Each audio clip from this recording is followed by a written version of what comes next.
Welcome to The Explainer. Today, we're firing up the grill for a story that, well, it kind of pushes back against some very expensive, very established ideas.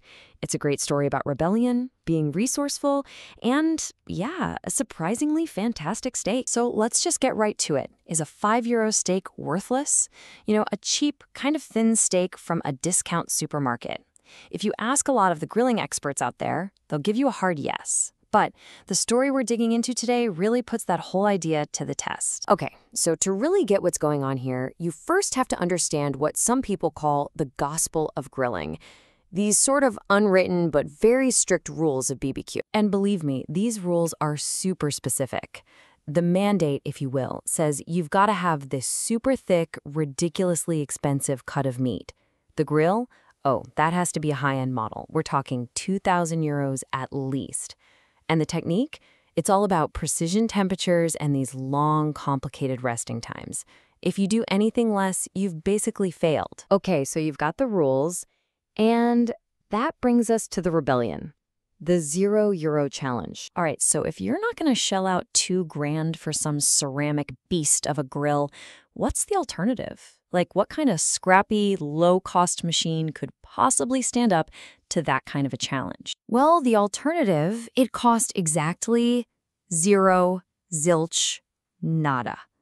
So you've got to be asking, right? How on earth do you build a totally functional grill for free? It all comes down to pure, scrappy resourcefulness. The body of the grill was just built from leftover bricks from a construction site. The part that holds the charcoal? Just a spare metal grate. And the cooking surface itself was a grill rack someone found in a pile of bulky waste. It's a brilliant example of how a little ingenuity can totally replace a big price tag. Okay, so the grill is sorted, but what about the steak itself? Well, that brings us to the next part of this whole thing, the discounter steak experiment. And this steak? Oh man, it was basically the exact opposite of what the rule book says you need. It was a thin rump steak, and yeah, it was bought from a discounter. But, and this is a really key detail, it was still from a Bavarian pasture-raised cow. See, the point wasn't to use bad meat. It was to prove that an affordable, totally accessible cut could still be absolutely great. And the cooking method? Forget about slow and precise. This was the Zack method, which, yeah, is German for quick. First, the steak goes in the freezer for about 30 minutes just to keep the inside from overcooking. Then on the grill, you just use a simple brick to create a hot zone and a cooler zone. You cook it based on how it looks, not by watching a timer. And then you serve it right away. No need for that long rest. So let's recap. We've got a free grill, a cheap steak, and a super fast cooking method. This was the moment of truth. I mean, this is the big question, isn't it? Could this whole setup, which, by the way, violates every single rule of that grilling gospel we talked about, could it actually make something that was, not just edible, but delicious? And the answer? A huge, resounding yes.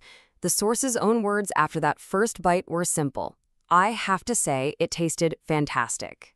The rebellion totally paid off.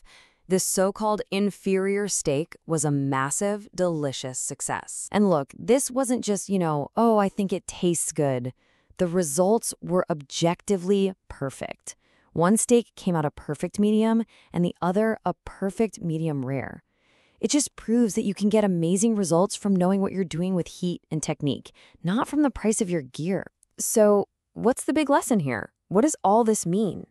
Well, it's really about this idea of grilling without gatekeepers. Really, the big takeaway is a whole new philosophy for pretty much any hobby, right? The goal shouldn't be some impossible idea of perfection, it should just be enjoyment. You've got to remember that price doesn't automatically mean quality. And at the end of the day, your own taste is the only thing that really truly matters. There's just no single right way. And this gets to the heart of the problem. It's all about that gatekeeping. You know how it is. You go into some online community and you'll get torn apart for having the wrong gear. It's that whole mindset that says you can't just say, this is the only way it works and that everything else is inferior. And honestly, that's what sucks all the fun out of a hobby. And at the end of the day, this isn't really just about barbecue, is it? It applies to everything. Photography, audio equipment, cycling, you name it.